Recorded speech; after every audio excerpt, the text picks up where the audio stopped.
Assalamualaikum warahmatullahi wabarakatuh. Kami dari kelompok 3 akan mempresentasikan tentang kriptosistem dan kriptografi. Baik, langsung saja ke materi pertama ya.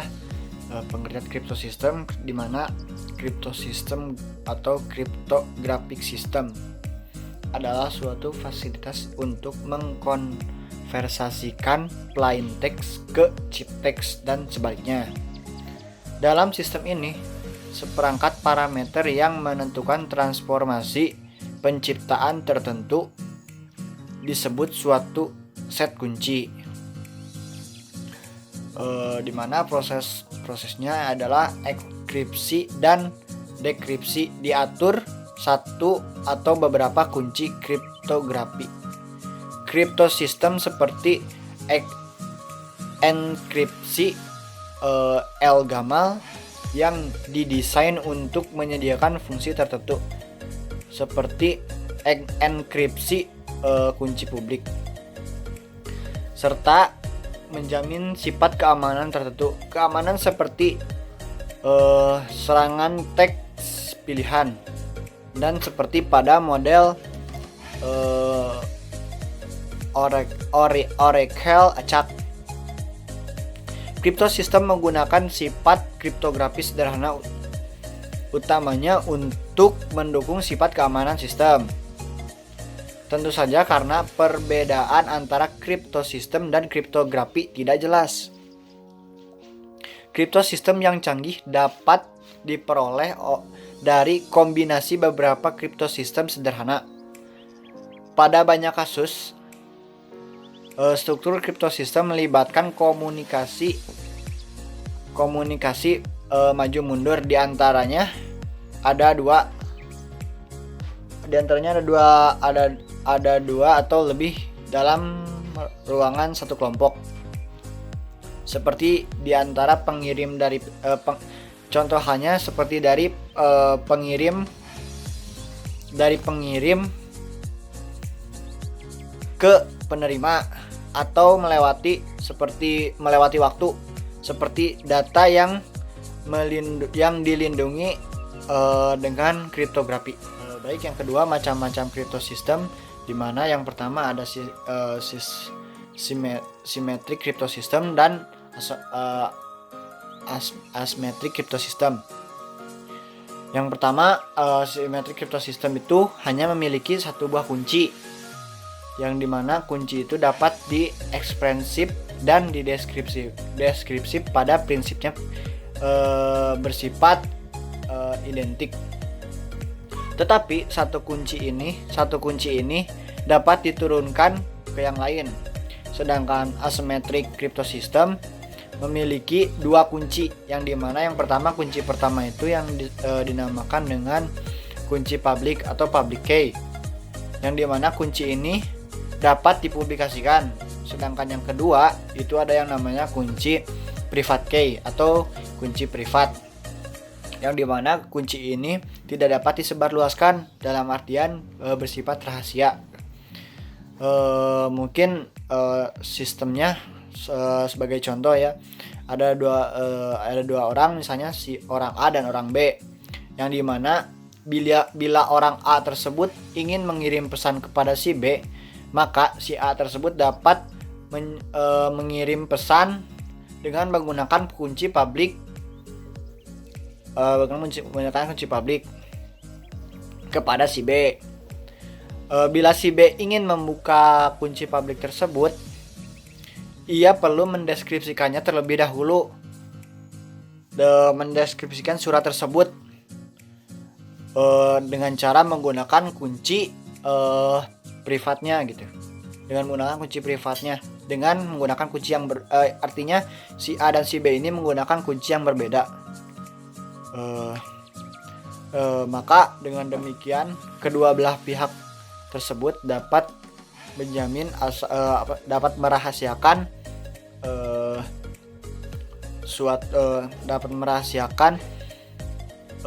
surat tersebut. Baik. Ada juga yang dinamakan kriptosistem protokol ya, yang dimana kriptosistem protokol ini adalah suatu protokol yang menggunakan kriptografi. Protokol ini melibatkan sejumlah algoritma kriptografi Namun secara umumnya tujuan crypto system protokol ini lebih dari sekedar merahasiakan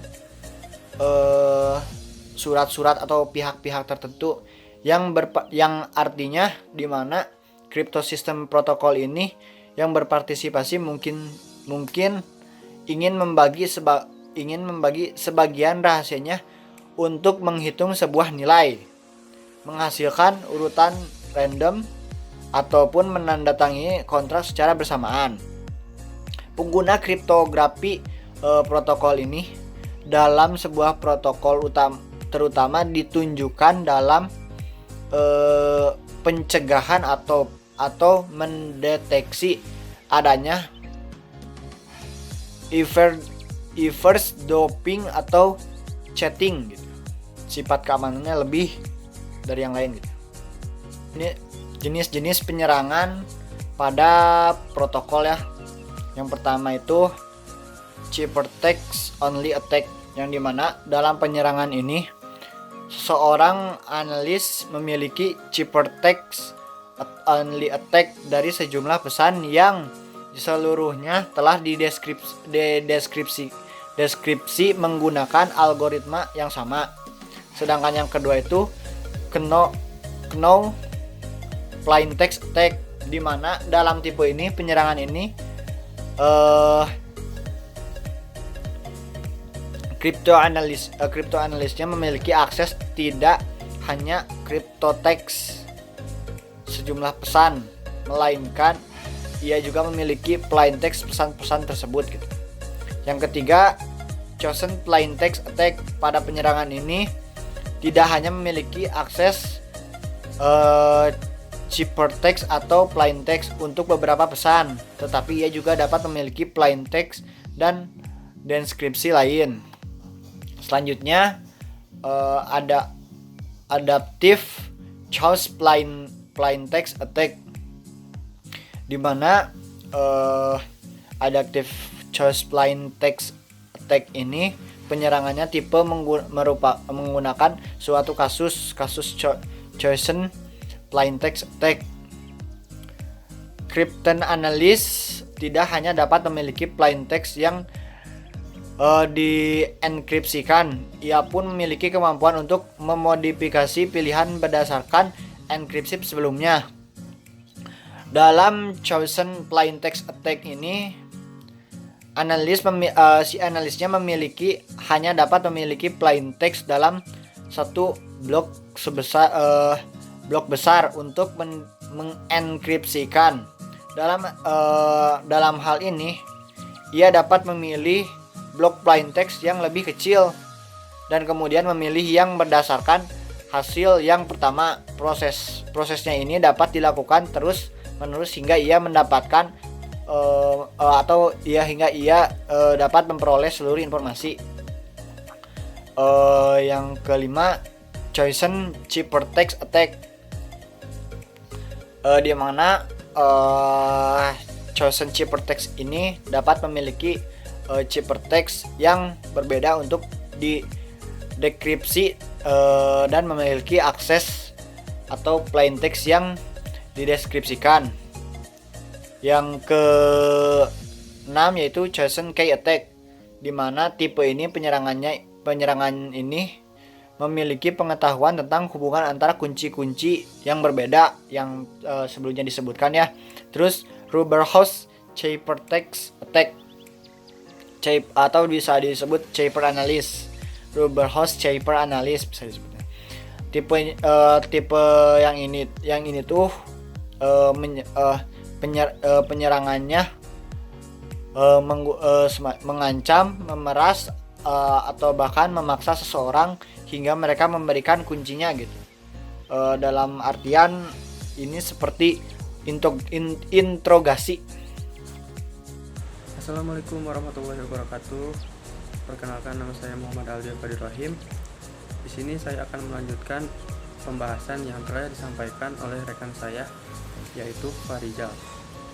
Kali ini saya akan menjelaskan tentang jenis-jenis penyerangan melalui komunikasi. Yang pertama, ada sniffing. Secara harfiah, sniffing berarti mengendus. Tentunya mengendus dalam hal pesan, baik yang belum disampaikan atau sudah dienkripsi. Dalam suatu saluran komunikasi, hal ini umum terjadi pada saluran publik yang tidak aman. Sang pengendus dapat merekam pembicaraan yang terjadi. Yang selanjutnya ada replay attack, yaitu jika seseorang bisa merekam pesan-pesan, handshake, atau persiapan komunikasi, ia mungkin dapat mengulang pesan-pesan yang telah direkamnya untuk menipu salah satu pihak. Yang selanjutnya yang ketiga ada man in the middle, yaitu jika spoofing terkadang hanya menipu satu pihak mendalam skenario ini. Seperti contoh, saat Anto hendak berkomunikasi dengan Badu, Maman di mata Anto adalah Badu. Dan kebalikannya, Maman dapat berkuasa penuh atas jalur komunikasi ini dan bisa membuat berita fitnah. Yang selanjutnya ada spoofing penyerang. Seperti contoh lagi, misalnya Maman bisa menyamar menjadi Anto. Semua orang dibuat percaya bahwa Maman adalah Anto. Penyerang berusaha meyakinkan pihak-pihak lain bahwa tidak ada salah dengan komunikasi yang dilakukan. Padahal komunikasi itu dilakukan dengan sang penipu atau penyerang. Contohnya, jika orang memasukkan PIN ke dalam mesin ATM palsu yang benar-benar dibuat seperti ATM asli, tentu sang penipu bisa mendapatkan PIN dan kopi pita magnetik kartu ATM milik sang nasabah. Pihak bank tidak tahu bahwa telah terjadi kejahatan. Yang selanjutnya, pengertian kriptografi. Kriptografi berasal dari bahasa Yunani kuno, yaitu kriptos, yang artinya tersembunyi ataupun rahasia, dan graphein, yang artinya menulis atau ilmu atau sandi sastra, merupakan keahlian dan ilmu dari cara-cara untuk berkomunikasi dengan aman pada kehadirannya di pihak ketiga. Secara umum, kriptografi ialah mengenai konstruksi dan menganalisis protokol komunikasi yang dapat memblokir user atau pengguna. Berbagai aspek dalam keamanan informasi seperti data rahasia, integritas, autentikasi, dan non-repudensi merupakan pusat dari kriptografi modern. Kriptografi modern terjadi karena terdapat titik temu antara disiplin ilmu matematika, ilmu komputer, dan teknik elektro. Aplikasi dari kriptografi termasuk ATM, password komputer, dan e-commerce. Sekian dari saya. Selanjutnya akan dilanjutkan oleh rekan saya yang bernama Ria Andika. Perbedaan kriptografi klasik dan modern. Kriptografi klasik adalah bentuk awal dari penulisan rahasia, membutuhkan lebih sedikit dari implementasian penulis. Banyak orang tidak dapat membaca. Membutuhkan kriptografi yang nyata. Tipe sandi klasik utama ialah sandi transposisi, di mana mengatur aturan huruf pada pesan. Contoh, hello world menjadi hello world pada skema pengubahan sederhana ini. Dan sandi substitusi, di mana secara sistematis mengganti huruf atau grup kata dengan kata lainnya dari grup kata.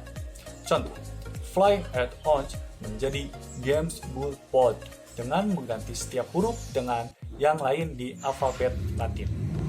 Substitusi, sandi pada awalnya disebut sandi Cancer, di mana setiap kata pada teks diganti dengan huruf dari jumlah tetap pada sisi di alfabet. Laporan Swinton menyebutkan Julius Caesar menggunakannya untuk berkomunikasi dengan jenderal-jenderalnya. At best merupakan contoh dari sandi Ibrani pada mulanya. Penggunaan awal kriptografi yang diketahui merupakan teks sandi yang diukir pada batu Mesir pada 1900 sebelum Masehi. Tetapi, teks sandi ini digunakan hanya sebagai hiburan untuk para pengamat terpelajar daripada untuk menyimpan informasi. Yunani kuno menyebutkan telah mengetahui sandi. Contoh, sandi transposisi Skytelt yang diklaim telah digunakan oleh militer Sparta. Steganografi menyembunyikan kehadiran pesan sehingga pesan tersebut menjadi rahasia. Dan kriptografi modern sangat didasari pada teori matematis dan aplikasi komputer. Dalam algoritma kriptografi didesain pada asumsi ketahanan komputasional, membuat algoritma ini sangat sulit dipecahkan oleh musuh. Secara teoritis, sangat sulit memecahkan sistem kriptografi, tetapi tidak layak melakukannya dengan cara-cara praktis. Oleh karena itu, disebut sangat aman secara komputasional. Kemajuan teoritis dapat meningkatkan algoritma faktorisasi integer dan meningkatkan teknologi komputasi yang membutuhkan solusi ini untuk diadaptasi terus-menerus. Terdapat skema keamanan informasi yang benar-benar tidak dapat ditembus, bahkan dengan komputasi yang tak terbatas. Namun, skema ini sangat sulit diimplementasikan. Ada dua proses dasar kriptografi. Yang pertama, enskripsi atau encryption adalah sebuah proses menjadikan pesan yang dapat dibaca atau plain text menjadi pesan acak yang tidak dapat dibaca atau ciphertext. Dan ini adalah contoh enskripsi yang digunakan oleh Julius Caesar, yaitu dengan mengganti masing-masing huruf dengan 3 huruf selanjutnya. Disebut juga additive atau substitution cipher. Dan yang kedua, dekripsi. Dekripsi merupakan proses kebalikan dari enkripsi, di mana proses ini akan mengubah chip text menjadi plain text dengan menggunakan algoritma pembali dan key yang sama. Cukup sekian presentasi dari kami. Terima kasih atas perhatiannya. Kami mohon maaf apabila ada kesalahan dari segi kata atau penyampaian. Selebihnya kami mohon maaf. Apabila ada kritik dan saran, silahkan, atau ada pertanyaan, silahkan. Terima kasih. Wabillahi taufiq wal hidayah. Wassalamualaikum warahmatullahi wabarakatuh.